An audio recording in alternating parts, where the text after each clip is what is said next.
काही मार्ग निघत असतील तर मार्ग काढण्याची सकारात्मक भूमिका महाविकास आघाडीची आहे. याच याच्यावरती साताऱ्यामध्ये परवाच्या दिवशी शरद पवार येत आहेत, इंडिया आघाडीची बैठक होते, यामुळे चर्चा वरच्या पातळीवर सुरूच आहे त्यांची. आज सकाळी सुद्धा झाली, काही काल झाली, उद्यासुद्धा काही बैठका मुंबईमध्ये थोरात साहेब, नाना पटोले जी असणार आहेत त्या चर्चा होणार आहेत. चर्चा चालूच आहेत आणि आदरणीय पवारसाहेब, उद्धवजी हे देखील बोलत आहेत. त्यामुळे या कंटिन्युअस चर्चा चालू आहेत आणि म्हणून आम्हाला वाटतं की काहीतरी चांगलं घडावं ही आमची अपेक्षा आहे. आज धनंजय माडिक यांनी काँग्रेसची एकही जागा जी आहे ती महाराष्ट्रात निवडून येणार नाही असं त्यांनी म्हटलेलं आहे. मला माहीत नाही ते बाकीत कधी बसणं सांगायला लागले किंवा भविष्य कधी बसणं सांगायला त्यांनी चालू केलं मला माहीत नाही.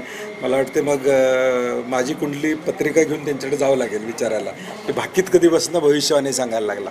आणि जर येत नाही मग 5 टप्प्यात कशासाठी या निवडणुका महाराष्ट्राच्या लावल्या, मग नेते मंडळी फोडायचं काम का चालू आहे, उसेंडींचा प्रवेश का केला, अशोक चव्हाणांना का घेतलं, मिलिंद देवरांना का घेतलं, असे अनेक प्रश्न आहेत.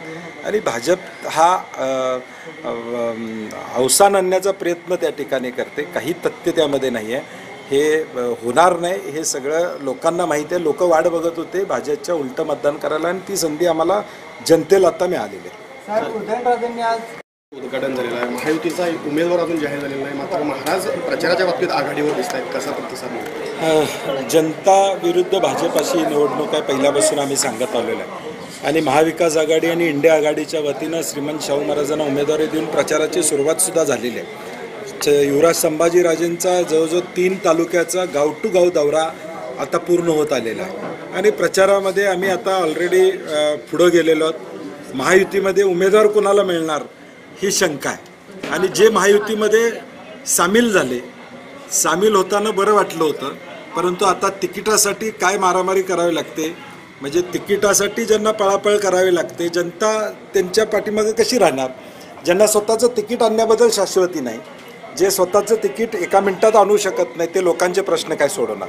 आणि म्हणून महाविकास आघाडीचे उमेदवार, इंडियाचे उमेदवार आदरणीय श्रीमंत छत्रपती शाहू महाराज हा जनतेचा आवाज आहे. आणि निश्चितपणे कोल्हापूरचे प्रश्न संसदेत मांडून ते सोडवतील अशी आम्हाला खात्री आहे. त्यांना त्यांच्या उमेदवारावर विश्वास नाही असं वाटते? नाही, मला वाटते कॉन्फिडन्स लूज झालेला आहे. मी 2 महिन्यापूर्वी म्हणलो होतो की यातल्या 7 खासदारांनी भाजपच्या चिन्हावर उभा राहावं अशी अपेक्षा व्यक्त केलेली आहे. आणि म्हणून आता ह्या सीट वाटपाची लढाई त्यांची एवढी चालू आहे, टोकाची चालू आहे, ही नेमकं सीट कुणाला जाणार, शिवसेनेला म्हणजे शिंदे गटाला जाणार का भाजपला जाणार, हा वाद अजून मिटलेला नाही आहे.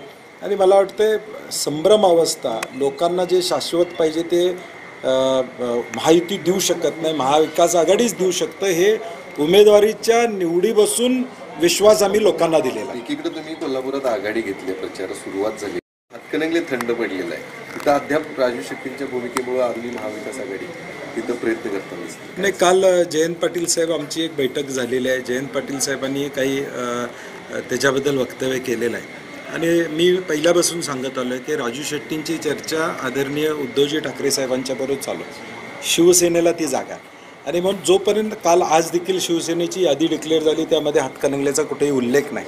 आणि मला वाटते वरिष्ठ पातळीवर शेवटपर्यंत काही चर्चा असतात. वंचितबरोबर चर्चा करण्याचा प्रयत्न सकाळपर्यंत अगदी चालू होता. आणि म्हणून मला वाटते हा देखील निर्णय येणाऱ्या 1-2 दिवसामध्ये ठरेल.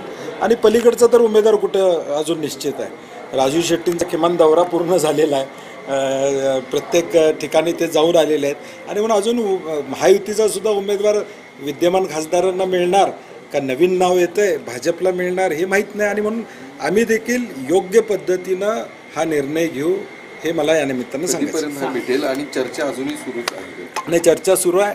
शेवटी 2 दिवस 3 दिवस त्याला लागतील, कारण की इथला फॉर्म भरायचीच मुदत 12 एप्रिल आहे. म्हणजे अजून आता आपण बघतोय की अगदी फॉर्म भरायची मुदत आज असताना काही निर्णय विदर्भातले झालेले आपण पाहतो. त्यामुळे वेळ आहे, त्याला कालावधी आहे.